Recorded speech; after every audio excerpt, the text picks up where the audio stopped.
नमस्ते दोस्तों, हम आरपीएससी की सीरीज़ में स्टैटिक्स एंड डायनामिक्स कर रहे थे। क्वेश्चन नंबर 92 हम पूरे सॉल्यूशन नहीं देखेंगे, हम रिवाइज करेंगे क्वेश्चंस को। Let O B the circumcentre of a triangle ABC if three forces P Q R acting along O A, O B and O C are in equilibrium, then P ratio Q ratio R is equals to. तो P ratio Q ratio जो R होगा इसके अंदर diagram के according अगर आप देखेंगे तो इसकी जो वैल्यू आएगी वो sine two A ratio sine two B ratio sine two C, ये इसका आंसर होएगा। ठीक है, अब इसका सॉल्यूशन देख सकते हो। नेक्स्ट क्वेश्चन पे आते हैं, question number 93। Three forces P Q R acting along a side B C C A and A B of a triangle A B C if their resultant passes through the incentre, then अगर उनका resultant in centre से पास हो रहा है तो P plus Q plus R जो है वो आपका इक्वल्स टू 0 हो जाएगा। Question number 94। If lambda is an angle of friction, then the least force required to pull a body of a weight W on a rough horizontal plane is। अगर lambda जो है वो angle of friction है, ठीक है, then जो least force required होगा to pull a body of a weight W on a rough horizontal plane is W sine lambda, है ना। एक लैम्डा है एंगल ऑफ फ्रिक्शन का, तो जो लीस्ट फोर्स रिक्वायर्ड होगा to pull a body of a weight W on a rough horizontal plane is W sine lambda. 94। A body of a weight W is in limiting equilibrium on a rough inclined plane. If the coefficient friction is 1 by root 3, then the inclination of the plane with the horizontal is, तो inclination यहाँ पर आपका 30 degree आ जाएगा। आप इसको solution देख सकते हो। ठीक है, क्वेश्चन नंबर 96 पे बढ़ते हैं। Which one of the following equation is Cartesian equation of a catenary, हमने कल भी कर लिए थे। तो कार्टेशियन इक्वेशन ऑफ कैटेनरी जो होगी वो y is equals to cos h x upon c आएगी। ठीक है, क्वेश्चन नंबर 97 पे आते हैं।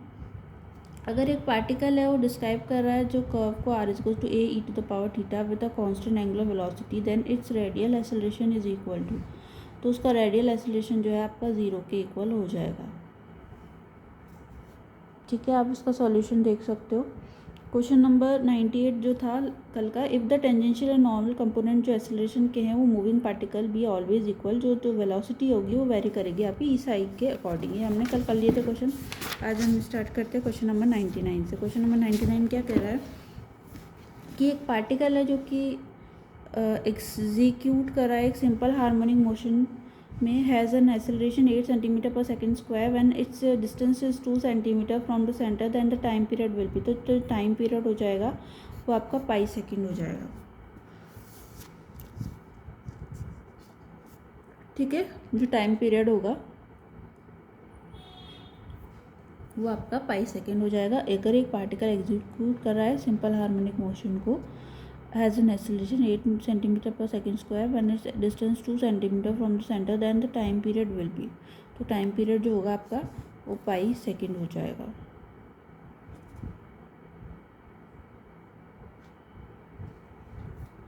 नेक्स्ट क्वेश्चन पे आते हैं, देख सकते हो आप time period 2 pi upon root d upon a होगा, तो इसकी वैल्यू जो है 2/8 लिख सकते हो आप।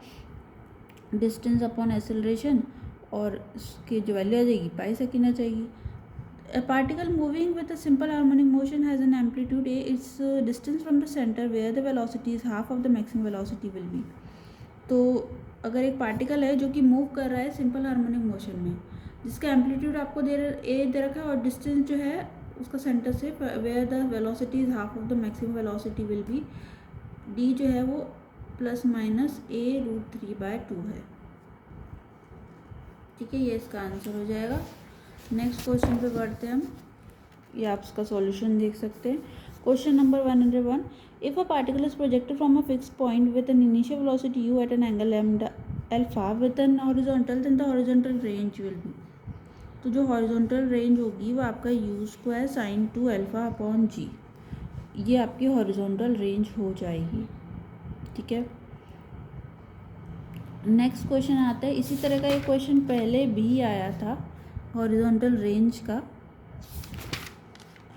ये वाला एक पार्टिकल जो है वो प्रोजेक्ट किया था हमने, projected with velocity u at an angle projection alpha, और हाईएस्ट हाइट जो है इसकी अटेंड जो थी, तो इसके अंदर u² sin² alpha upon 2g थी। और इसका जो आंसर है आप यहाँ देख सकते हैं u² sin 2α अपॉन g आएगा, क्योंकि यहाँ पर फिक्स पॉइंट की बात करी गई है, तो इनिशियल वेलोसिटी आपकी u दे रखी है। ठीक है, क्वेश्चन नंबर 102 पे आते हैं। जो रिजल्टेंट हो जाएगा of two forces P and Q is R if Q is double and R is double, while if Q is reserved R is again doubled, then the ratio in PQR is equal to, तो ratio जो होगा PQR में वो आपका √2 √3 √2 होगा। Resultant है two forces का, ठीक है, P एंड Q वो R है। अगर Q जो है वो डबल्ड है, R जो है वो डबल्ड है, while if Q is reserved R is again double, then जो रेशियो होगा PQR का वो इक्वल हो जाएगा √2 √3 एंड √2 के इक्वल। आप इसका सॉल्यूशन देख सकते हो। इसका आंसर जो है √2 √3 और √2 आएगा। नेक्स्ट क्वेश्चन पे आते हैं हम 103 का, ये इसका पूरा सॉल्यूशन है। Next question number 103। 3 like parallel forces दे रखे हैं PQR act at an angular point of the triangle ABC if their resultant passes through the centroid, then, तो उनका रिजल्टेंट जो है वो सेंट्रॉइड से पास हो रहा है, तो इसकी वैल्यू जो है P=Q=R के इक्वल हो जाएगी। Question number 104। A particle moving with a uniform velocity 4 metre per second from a point O. After 2 seconds, a second particle starts from the same point O and in the same direction with the velocity 5 meter per second and 3 meter per second square acceleration.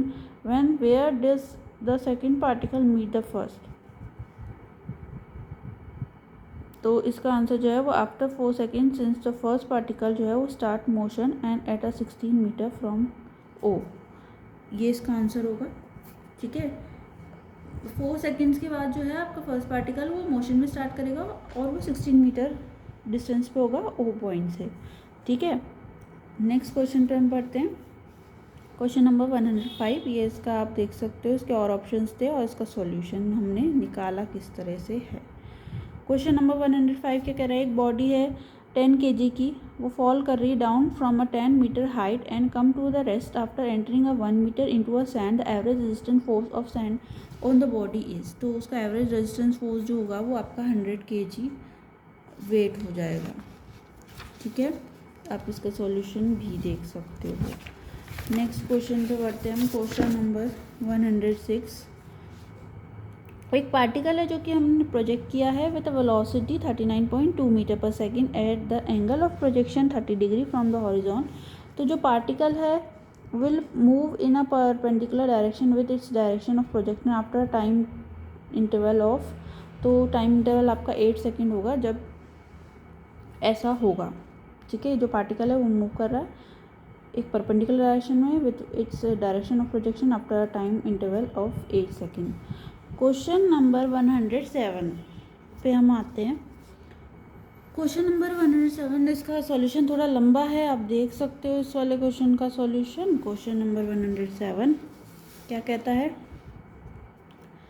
अगर P/2 और Q/3 और R/4 जो है वो where R is a resultant of the two forces P and Q acting at a point, then the angle between R and P, तो R और P के बीच का जो एंगल होगा वो आपका क्या आ जाएगा, tan इनवर्स 3√15/11 आएगा। ये इसका पूरा सॉल्यूशन आप देख सकते हो।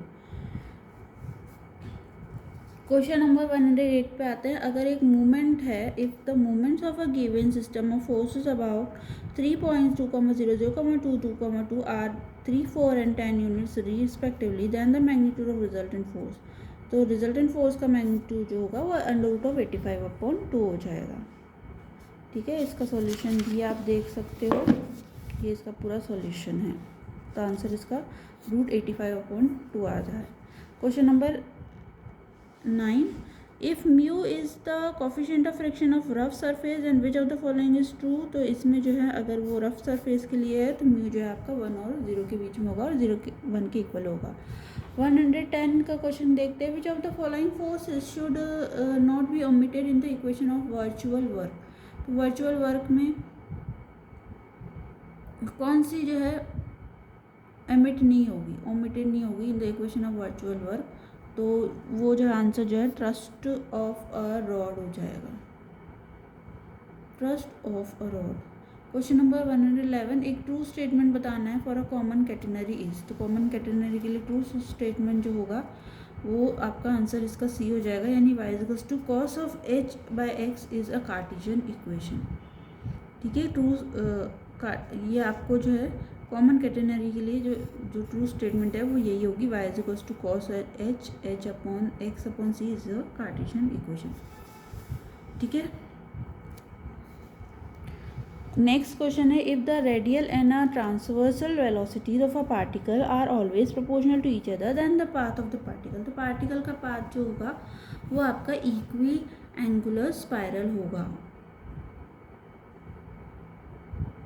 ठीक है, नेक्स्ट क्वेश्चन पे आते हैं, ये पहले भी आ सकता है, आ चुका है क्वेश्चन 113 पे। अगर एक पार्टिकल है वो मूव कर रहा है along a straight line according to s is equals to t cube upon 3 minus 5t square plus 9t plus 17, then जो वेलोसिटी होगी वो नेगेटिव होगी।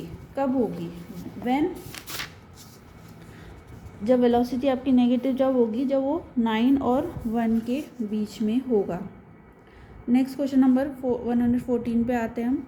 एक लाइट है जो elastic string of a natural length L and modulus of the elasticity L is hung off the one end and to the other. If a particle of a mass m is tied, then the equation of motion of the particle. तो equation of motion जो हो जाएगा d square x upon dt square equals to minus lambda upon m, आपका इस L answer हो जाएगा। ठीक है, एक लाइट इलास्टिक स्ट्रिंग है जिसकी नेचुरल लेंथ आपको L दे रखी है, मॉडुलस ऑफ इलास्टिसिटी L दे रखा है, is hung by a one end to the other. If a particle of mass m is tied, then जो इक्वेशन ऑफ मोशन हो जाएगी पार्टिकल की वो d square x upon dt square equals to minus lambda upon m हो जाएगी। Question number 115 पे आते हैं। एक पार्टिकल है जो कि प्रोजेक्ट किया गया है in a direction of making an angle alpha with horizon, its horizontal range is r, if it passes through the point p, q, then जो टेन अल्फा जो होगा वो इक्वल किसके हो जाएगा? वो इक्वल हो जाएगा आपका q upon P r upon r minus P के इक्वल। ठीक है, वो इसके इक्वल हो जाएगा, q upon P r upon r minus P के इक्वल होगा। इसका सोल्यूशन आप देख सकते हो। ठीक है, y की वैल्यू आपको दे रखी थी x is equals to ten alpha minus g x square upon 2u square cos square alpha. ये प्रक्षेप पथ का समीकरण है, इसकी इक्वेशन है। और ये पी क्यू अगर पॉइंट से पास करता है तो क्यू की इक्वेशन ये हो जाएगी, और क्यू जो है आपका यहाँ पर पी लिख दोगे एक्स की जगह, वाई की जगह क्यू लिख दोगे, और इसको जब आप सॉल्व करोगे तो आपका टेन अल्फा की वैल्यू जो है वो Q upon P R minus P हो जाएगा। नेक्स्ट क्वेश्चन है, the angular elevation of an enemy's position on a hill h meter high from a cannon is beta. In order to shell it, the initial velocity u of the projectile must satisfy the condition. तो कौन सी condition वो satisfy करेगी? तो वो जो satisfy करेगी u is greater than equals to under root of g h 1 plus cosec beta करेगी, जो इक्वेशन इसको सेटिस्फाई करेगी। आप इसका सॉल्यूशन देख सकते हो। हमने इस तरह से प्रोजेक्टाइल किया है इसको, और ये हाइट h है। ठीक है, तो जो ओ ई की वैल्यू है वो आपकी u square upon g 1 plus sine beta के इक्वल आ जाएगी, क्योंकि जो एंगल ई ओ एम है वो आपको बीटा दे रखा है। ठीक है, तो बीटा दे रखा है तो आपने इससे साइन बीटा की वैल्यू निकाल ली, जो कि हो जाएगी आपकी परपेंडिकुलर अपॉन बेस। ठीक है, सॉरी, बेस अपॉन हाइपोटेन्यूज हो जाएगी, परपेंडिकुलर अपॉन हाइपोटेन्यूज है ना, परपेंडिकुलर अपॉन हाइपोटेन्यूज से आपने इसकी वैल्यू निकाली, और फिर जो दो इक्वेशन आपकी आई हैं उनको आपने सॉल्व किया। क्योंकि यहाँ पर शत्रु पर गोले से वार करने के लिए न्यूनतम वेग u है, तब OE समतल पर अधिकतम परास होगा, अतः अधिकतम परास सूत्र से ये आपका आंसर हो जाएगा, और u की वैल्यू जो है वो greater than equals to under root of g h 1 plus cosec beta आ जाएगी।